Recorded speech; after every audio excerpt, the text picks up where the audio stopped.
우리 새들이 둥우리를 짓는 모습을 가끔 봅니다. 열심히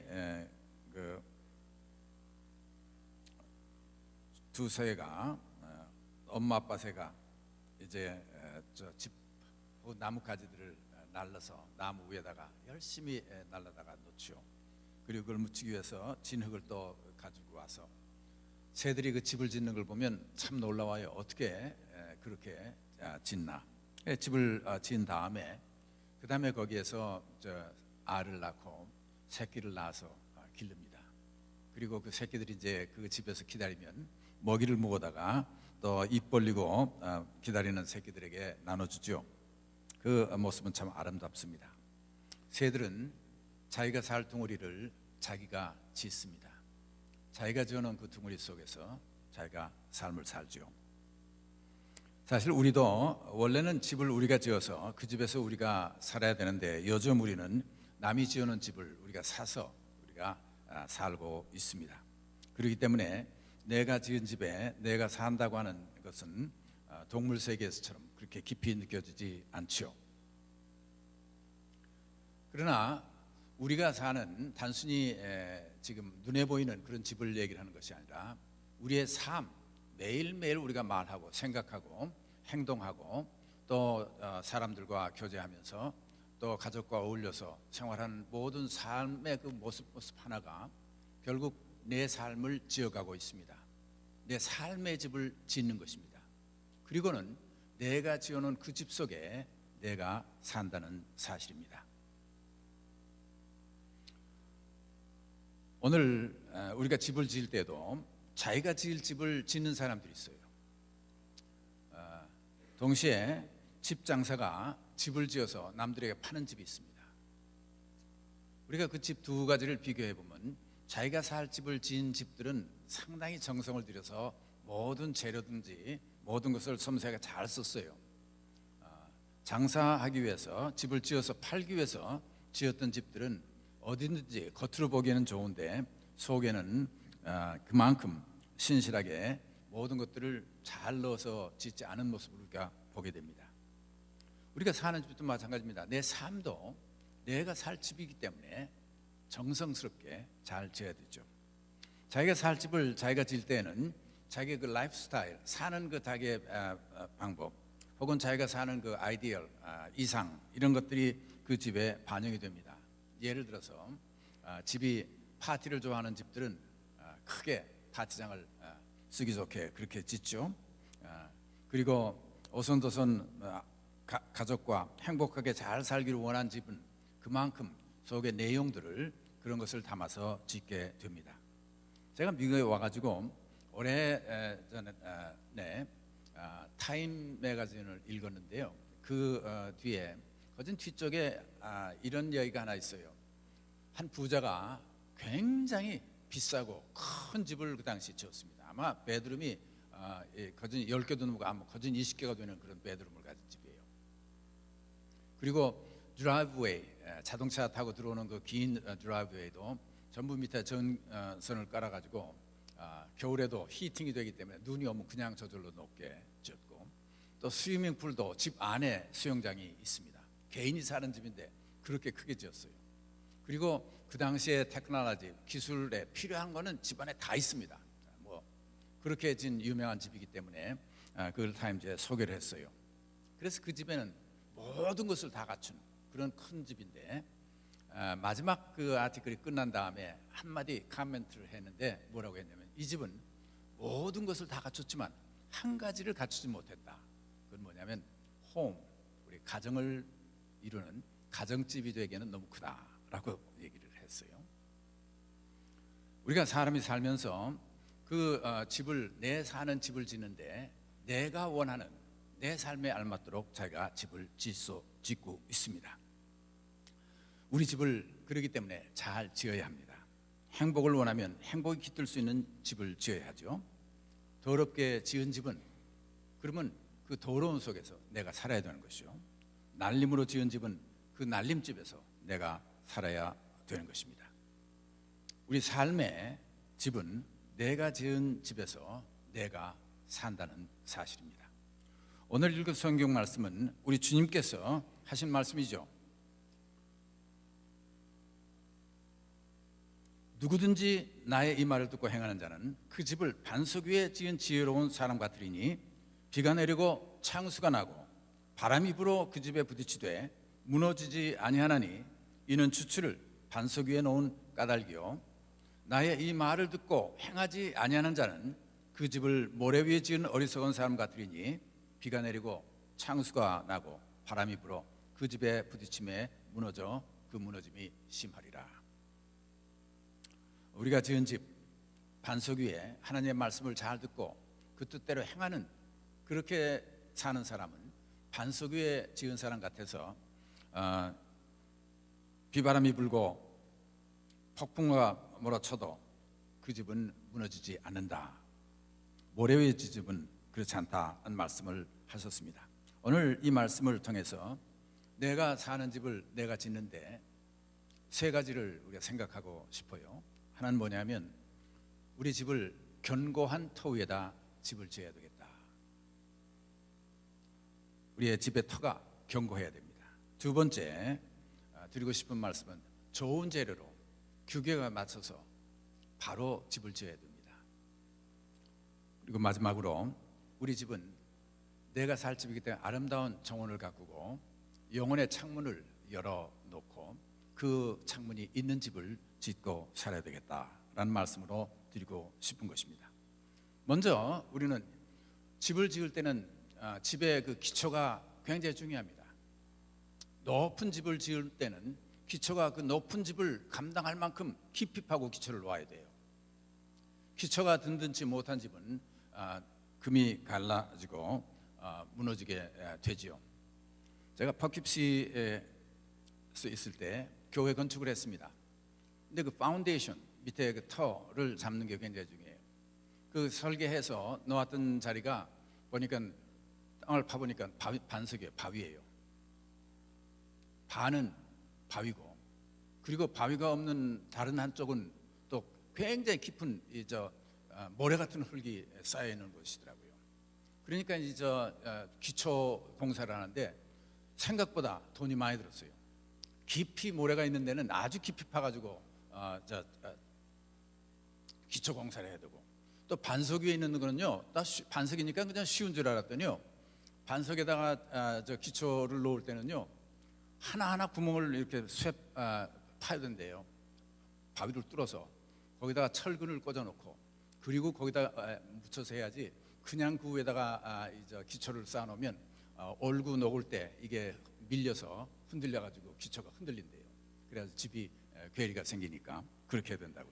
그래 기초 공사를 하는데 생각보다 돈을 많이 들였습니다. 중요한 것은 기초가 든든해야, 그래야 집이 무너지지 않습니다. 오늘 주신 이 말씀에 예수님께서 하신 말씀은 하나님의 말씀을 듣고 행하는 사람은 반석 위에 지은 집을 지은 사람과 같다는 얘기예요. 우리의 삶은 우리의 삶의 기초는 우리 믿음의 반석 위에 우리가 삶을 짓게 되는 것입니다. 살면서 우리는 필요한 것들이 많이 있어요. 소위 여러분 돈도 필요하죠. 또 공부를 해서 어떤 기술이나 이런 지식도 필요하죠. 우리 삶에 사용되는 필요한 모든 것들은 삶의 수단이라고 얘기를 하는데, 그 수단들은 될 수 있는 대로 많으면 많을수록 좋습니다. 지식도 많이 가지고 있으면 좋아요. 기술도 좋은 기술 많이 가지고 있으면 됩니다. 필요할 때 쓰는 거거든요. 그런데 삶의 터, 집을 지을 수 있는 반석, 파운데이션, 그 터는 하나밖에 없어요. 여러분 집을 모래 위에다가도 짓고 또 반석 위에다도 지을 수가 없습니다. 모래 위에 짓든지 반석 위에 짓든지 둘 중에 하나입니다.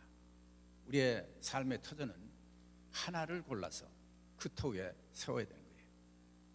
그것이 곧 우리 삶의 믿음인 것입니다. 우리는 모든 사람은 믿는 대로 생각하고 믿는 대로 말하고 믿는 대로 우리가 살고 있죠. 행동으로 옮기고 있기 때문에 그 믿음을 어디에다가 놓느냐가 자기 삶의 터전이 되는 것이죠. 어떤 사람은 하나님이 어디 계셔? 저 사람들이 다 보고 있고 하나님은 보는 게 아니다 하는 그런 믿음을 가지고 사는 사람들이 있어요. 또 어떤 사람들은 살면서 사는 게 그저 젊었을 때 우리가 신나게 살다가 늙으면 아무것도 못하는데 젊었을 때 우리가 살아야 돼. 신나게 그렇게 놀고 그리고 살자 인조하면서 사는 것, 그게 삶 전체야. 그런 믿음 위에다가 집을 짓는 사람들이 있어요. 죽음은 끝이지, 죽은 다음에 영생이 어디 있어? 그렇게 허황된 믿음 위에다가, 그것도 믿음이에요. 하나님을 안 믿는 것도 믿음입니다. 어떤 사람이든지 자기가 믿는 그 믿음 위에 집을 짓고 있어요.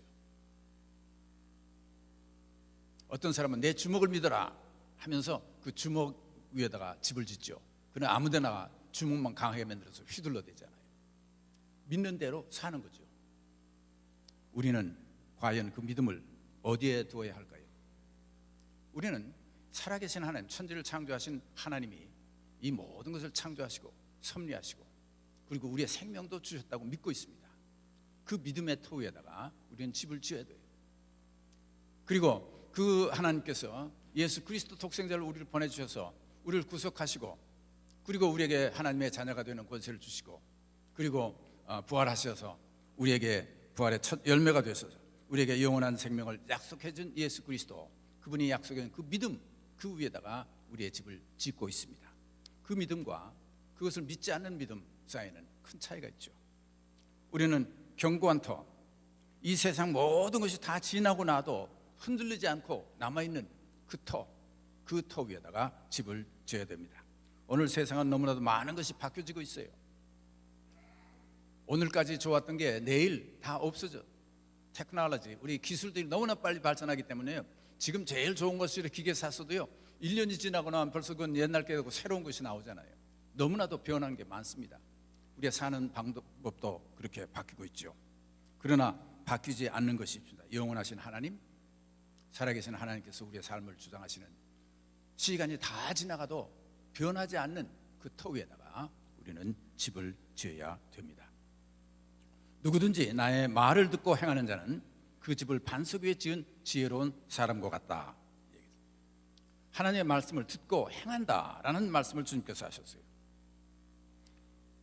이것은 얼른 보면 우리가 쉽게 넘어갈 수 있는 말이지만 이 말씀을 깊이 생각해보세요. 하나님의 말씀을 듣고 행하는 사람이라야, 이 말씀을 우리가 다 하나님 말씀 듣고 행한다고 얘기를 하고 있죠. 그러나 행함까지, 하나님의 말씀을 듣고 믿음이 행함까지 연결된 사람은 많지가 않아요. 듣고 순종하는 믿음이죠. 우리는, 많은 사람들은 하나님의 말씀을 들어도요 귀로 듣고 그 다음에 머릿속으로 생각도 안 해요. 머리까지 들어가지도 않고 입으로 그냥 나오는 사람, 앵무새와 같은 사람도 있어요. 또 누가 얘기 들으면요 그걸 생각도 안 하고 남한테 옮기잖아요. 그게 옮겨서 이게 덕이 될 일인지 덕이 되지 않을 일인지 생각도 하지 않고 들은 거 그대로 입으로 옮기는 사람들이 있어요. 앵무새와 같은 사람들이. 하나님의 말씀도 우리가 듣고 깊이 머릿속으로 생각도 해보지 않고 입으로 옮겨서 남한테 전도한다, 남한테 뭐 그렇게 하면 된다 안 된다, 성경 말씀 아는 건 많아서 그렇게 하는 사람들이 있어요. 두 번째 종류의 사람들은요 귀로 듣고 머리까지 생각은 합니다. 그래서 머릿속으로 생각하고 또 머리에 기억하고 또 필요할 때 그 기억된 말씀 우리가 생각해서 입으로 말하는 사람들이죠. 이런 사람들을 지성적인 사람이라, 머리가 좋은 사람이라 얘기죠. 그래 기억하고 그리고 기억한 말씀들을 필요한 때 꺼내 사용하는 사람들, 말하는 사람들, 행동까지는 아직 옮겨지지 않습니다. 세 번째, 하나님의 말씀을 듣고 머리까지 생각합니다. 그리고는 그 말씀에 감동하고 감격해서 속이 이모션, 느낌까지, 그래서 울고 웃고 하죠. 많은 신앙인들 중에 여기까지 간 사람들이 있어요. 이모션까지 내려가는 사람이 있어요. 열광하고 어떤 때 펄쩍펄쩍 뛰기도 하고 흥분하기도 하고 울기도 하고.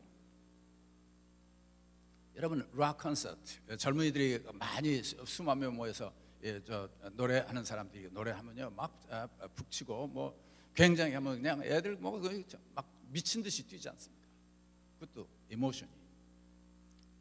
그렇게 하고 그것이 끝난 다음에는 허전해지죠. 그러면 다시 또 그걸 찾아요. 그게 흥분을 경험하고 그리고 그 속에서 느낀 거는 그 흥분이 사라지면 또 허전해지기 때문에 다시 또 그 흥분한 상태, 그 감동을 받기를 원하는 그런 것을 우리는 신앙의 성령을 감동했다, 어떤 사람은 얘기를 하는데 아직은 거기까지는 아닙니다. 그건 감정의 레벨까지만 내려간 거예요. 그렇게 감동하는 이모션 젖은 사람들이 행동에는 깊지가 않더라고요. 네 번째 사람, 하나님의 말씀을 이제는 귀로 듣고 머리로 생각하고 그리고 마음속에 느끼고 울고 감동하고 웃고 기뻐하고, 그리고 그것이 더 깊은 데로 내려가야 돼요. 하나님의 형상을 닮아서 창조된 우리들은 그 속에 soul, 영혼이 있습니다. 영혼이 있는 레벨까지 내려가야 돼요. 감정의 레벨은 동물도 감정이 있어요. 개도 웁니다. 기뻐해서 꼬리를 치기도 해요. 동물도 감정은 있어요. 감정까지가 아니라 하나님의 형상을 닮아 창조된 우리들은 이 속에 혼이 있습니다. 소울이 있어요. 이 말씀을 듣고 그 다음에 그 느낌을 통과해서 그 다음에 내 마음속 깊은 자리 잡은 그곳까지 내려가야 됩니다. 그곳에 바로 믿음이 일하는 것이죠. 그곳에서 내가 결단이 일어나는 것입니다. 그리고 내 행동으로 옮겨지는 거예요. 성령이 역사하는 자리죠. 내 삶을 그 믿음에 걸고 길을 떠나는 여정이 시작되는 것이 바로 그렇게 되는 거예요. 행동으로 옮겨지는 거예요.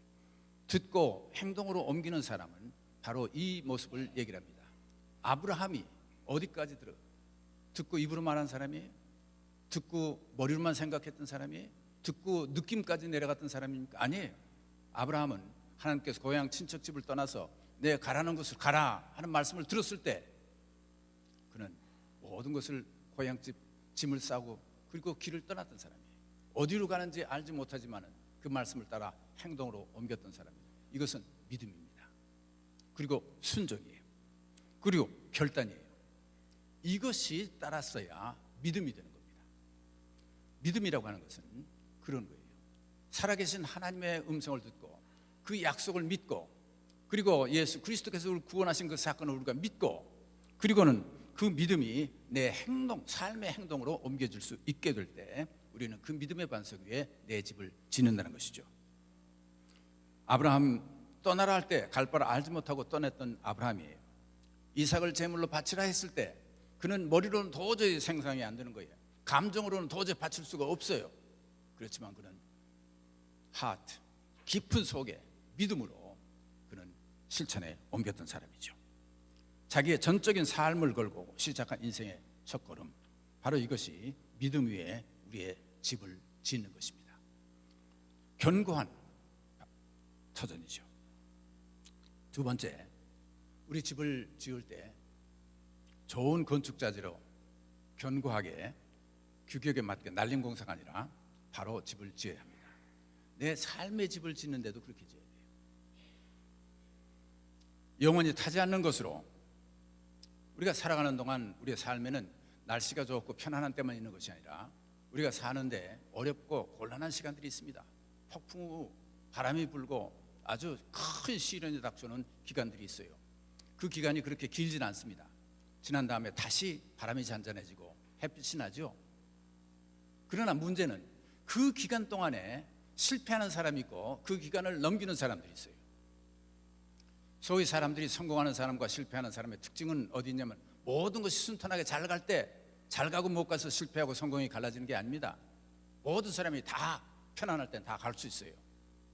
그러나 우리가 시련의 기간, 우리 삶의 폭풍우가 부르닥치기 시작할 때, 또 어떤 때는 불시험이 우리 삶을 있어서 그것을 통과해야 될 때, 그때 많은 사람들 낙오하고 무너지고 타버리죠. 그러나 그 모든 시련을 통과한 사람만이 결국은 성공하도록 돼 있는 것입니다. 우리 인생도 마찬가지예요. 우리가 하나님의 나라에 갈 때까지, 또 우리가 사는 동안에 수없는 시련을 겪을 때 무너지지 않는 견고한 재료로 바르게 집을 지어 놔야 된다는 얘기입니다. 그래야 그 시련을 통과할 수 있어요. 마지막 심판 자리에 섰을 때 그 불시험을 통과할 수 있는 재료로 우리가 집을 지어야 되죠. 우리나라 문화재, 아주 아름답고 귀한 문화재가 많이 있습니다. 그런데 안타까운 거는 세계 다른 나라를 여행해 볼 때, 특별히 로마 이쪽에, 이탈리 쪽에 가보면요, 옛날에 지어놓은 집들, 돌로 지어놓은 집들이 엄청나게 굉장한 것들이 있죠. 그냥 견고하게 서 있어요. 수백 년을 가면서. 근데 우리나라 문화재는 대부분이 다 나무로 지었습니다. 그래서 전쟁이 났을 때 많이 타버렸어요. 지난 얼마 전에 아깝게도 국보 제1호가 되는 남대문도 탔잖아요. 왜 그래요? 재료가 나무기 때문에 그렇다는 얘기예요. 우리가 재료가 타지 않는 재료로 우리의 삶의 집을 지어야 됩니다. 말라기에 보면 보라, 용광로 불 같은 날이 이르리니 교만한 자와 악을 행하는 자는 다 지푸라기 같을 것이라. 그 이르는 날에 그들을 살라 그 뿌리와 가지를 남기지 아니할 것이로다 라고 기억하세요. 마지막 심판 때 이 불시험이 우리를 닥쳐올 때 타지 않는 재료로 지어야 돼요. 거짓, 그때그때 사람들의 눈앞에 보기 좋은 것들, 또 임시, 기회주의 이런 걸 해가지고 지어놨던 거, 또 사람들이 모두 쓰고 있는 쉬운 수단들, 쉽게 해결되는 문제들, 이런 것 가지고 내 집을 지어놓으면 오래 견디질 못해요. 좋은 재료로 우리의 집을 지어야 됩니다. 그리고 우리는 그 집 속에 살게 되는 거죠. 그 다음에 집을 지을 때 좋은 재료로 짓는 것도 중요하지만 규격대로 바로 지어야 돼요. 우리가 미국에서 건축을 할 때요, 인스펙터가 와서 조사를 합니다. 그래가지고 그 규격대로 다 하나하나 지은 걸 조사하고 그 다음 단계로 통과하죠. 근데 아마 한국에는 가끔 돈을 많이 주면 그 다음에 그 검사하는 사람도 와서 눈을 감아주고 하기 때문에 집을 지을 때 그거를 그렇게 제대로 규격대로 짓지 않는 경우가 있는 것 같아요. 그랬던 집들이 나중에 큰 문제를 일으키지 않습니까? 1995년 2월 29일 오후 5시 57분경에 큰 백화점이 무너졌습니다. 삼풍백화점 붕괴 사고죠. 그게 그냥 갑자기 가라앉았어요. 사람들이 그 안에 많이 쇼핑한다고 있는데 그대로 가라앉았기 때문에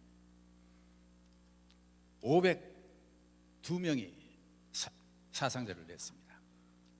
937명이 부상을 입었어요. 6명은 실종되고 피해액은 약 2,700여 억 원이라고 해요. 엄청난 사고입니다. 근데 그 붕괴 사고의 원인이 어디 있어요? 부실공사였었어요. 집을 짓고 그 다음에 나중에 개조하면서 기둥들이 있고 벽이 있어야 되는데 나중에 백화점으로 쓰려니까 그걸 터내느라고 헐어냈습니다. 그 규격이 큰일 나죠. 그러니까 약해졌어요. 기둥을 몇 개를 세워야 되는데 기둥을 8개만 세웠어요. 그리고 기둥 사이즈도 커야 되는데 그걸 줄였어요. 그렇게 해서 집을 지었기 때문에 얼른 큰 집이 이루어는 졌는데 결국은 버티지 못하고 무너졌다는 얘기예요. 우리의 삶의 집도 마찬가지입니다. 우리가 삶의 집을 견고하게 질 뿐만 아니라 원칙대로 지어야 돼요. 우리가 살아가면서 모든 세상 사람 다 저렇게 하니까 우리가 수단 방법 많이 쓰고 있지 않습니까? 쉬운 방법으로, 남을 속이는 방법으로, 어떤 때는 기회주의, 어떤 때는 이럴 듯 저럴 듯 한 방법들로 우리가 집을 짓고 있어요. 우리의 집을 든든하고 무너지지 않는 집을 지어야 끝까지 갈 수 있습니다. 그리고 마지막 심판 때 그 집이 설 수가 있죠. 우리 집은 견고하고 좋은 재료로 지어야 됩니다. 마지막으로 우리의 집을 아름다운 정원이 있고 영혼의 창문이 있는 집을 지어야 된다라고 말씀드리고 싶어요. 그래서 맑은 공기 햇살이 잘 비춰드는 밝은 집을 지어놔야 그 밝은 속에서 내가 산다고 말이죠.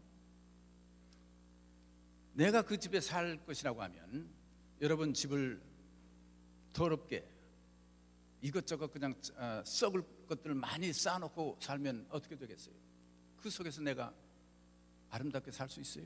아니에요. 아름다운 정원을 내 집에 가꿔야 돼요.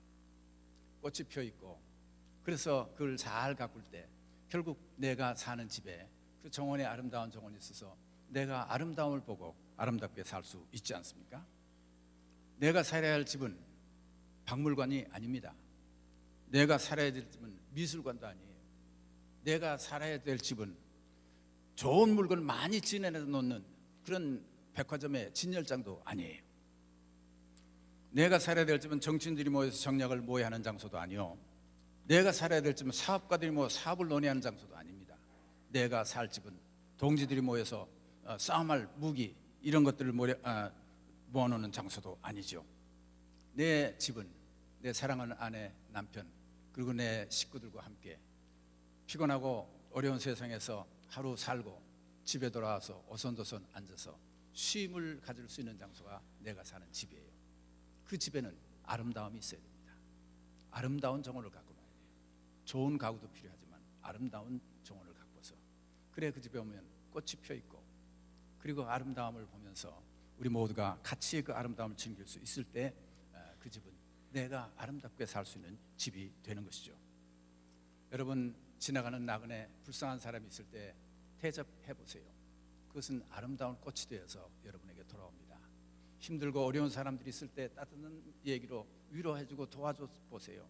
하나님의 말씀대로 살았던 아름답고 좋은 일들, 그것은 한 대로 베푼 대로 여러분 마지막 하나님의 나라에 갈 때까지 가져갈 수 있는 그 사랑의 열매들입니다. 그리고 그 아름다움은 여러분의 사는 그 집의 정원에서 아름답게 꽃을 피우고 여러분을 즐겁게 만들어주는 정원이 이루어지는 거죠. 그래서 그 아름다운 정원을 갖고 놓고 여러분의 집에 살아야 된다는 얘기예요. 내가 살 집이 아닙니까? 그리고 그 아름다운 정원뿐만 아니라 여러분이 사는 집에는 영혼의 창문을 꼭 만들어 놓는 집이 되시기를 축원합니다. 우리가 사람들이 사는 집에 창문이 있어야 돼요. 창문이 없이 모두가 막혀 있으면 답답하기 그지없습니다. 살 집은 햇빛이 들어오고 바람이 통하거든요. 그래 공기 통풍을 할 수 있고, 그리고 특별히 우리 사람은 하나님과 교제할 수 있는 영적 동물입니다. 영적 사람이죠. 하나님의 형상을 닮아서 하나님께 창조하셨기 때문에 우리는 영혼이 있어요. 그래서 영혼의 창문을 열어놔야 우리는 하나님과 교제할 수가 있습니다.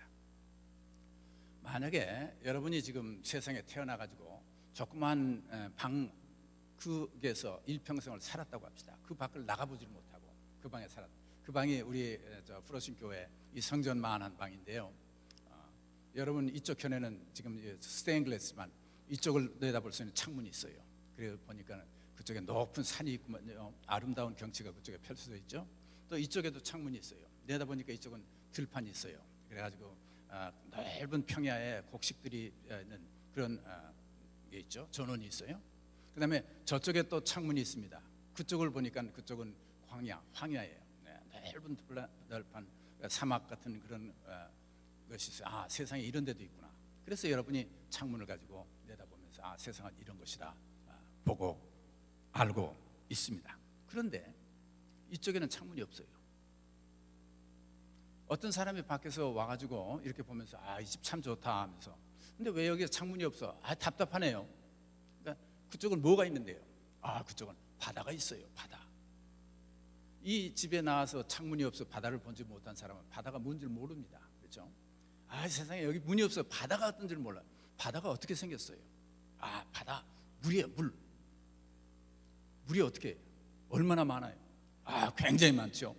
그래 조그만 양푼 가지고는 안 되니까 큰 양푼을 가져오라고 해서 물을 거기다 담아요. 그럼 막 흔들면서 보세요. 바다 파도가 칠 땐 물이 출렁거리고요. 이렇게 물이 많아요. 그것 가지고 바다를 설명할 수 있어요? 바다는 그렇지만 물이 더 많습니다. 얼만큼 많아요? 이 집을 가득 채울 만큼 물이 많습니다. 상상이 안 돼요. 집을 가득 채운다고 해서 바다를 상상할 수 있습니까? 아니에요. 바다는 바다를 봐야 됩니다. 바다 한번 가보셔야 세상에 이런 물이 이렇게 많을 수도 있구나 하는 걸 볼 수가 있죠. 여러분이 보지 못하면 알 수가 없어요. 우리가 살면서 우리의 창문들이 많이 있습니다. 세상에. 그래서 눈으로 볼 수 있는 창문도 있고 귀로 들을 수 있는 것도 있고 손으로 만져서 볼 수 있는 것도 있고 많은 것들을 다 볼 수 있는 창문들은 있는데, 영혼의 창문이 닫혀 있으면 하나님의 존재는 알 수 없습니다. 성령과 교제하는 것도 있을 수가 없어요. 예수 그리스도의 구원도 은혜도 우리가 상상할 수도 믿을 수도 없어요. 이거는 여러분에게 아무리 와서 바다를 설명하는 사람처럼, 바다를 모지 못한 사람이 설명한 것처럼 설명을 해줘도 알 수가 없어요. 우리가 그 창문이 열려서 그것과 교제할 수 있어야 비로소 그 하나님, 살아계신 하나님이 어떻게 내 삶에 역사하고 계시고, 그 하나님이 얼마나 좋은 하나님이시고, 그 하나님이 얼마나 은혜로운 하나님이시고, 그 하나님께서 모든 걸 채워주시고 들어주시고 인도해 주시는 하나님이신 것을 여러분이 체험할 수 있다고 말이죠. 그 창문이 없는 사람들은 그걸 체험 못해요. 다윗은 우리가 새벽기도 때 요즘은 이제 시편 말씀을 가지고 말씀을 전하고 있습니다. 이 시편의 대부분이 다윗의 시들이죠. 이 다윗은 분명 영혼의 창문을 열어놓은 집을 짓고 살았어요. 기쁠 때도 하나님께 나와 기도하고 찬양하고 감사하고, 어렵고 힘들 때에도 제일 먼저 하나님께 나와 간구하고, 모든 것을 간구하고 하나님 안에서 위로받고 용기를 얻고 하나님께로부터 나오는 약속을 가지고 또다시 삶을 살 수 있었던 거예요. 그래서 다윗은 항상 기도하고 찬양하고 감사하고 하는 삶을 살았어요. 그는 분명 영혼의 창문을 열어놓고 살았던 사람이에요. 하나님께서 환난 중에 만날 큰 도움이시라는 고백을 어려울 때 했을 때에는 그는 영혼의 창문을 열고 하나님께서 우리를 도와주신다 믿었죠. 하나님께서는 나의 구원이 되셨다고 하는 걸 고백할 때는 그는 구원자가 되시는 하나님을 체험하고 보고 느꼈던 것입니다.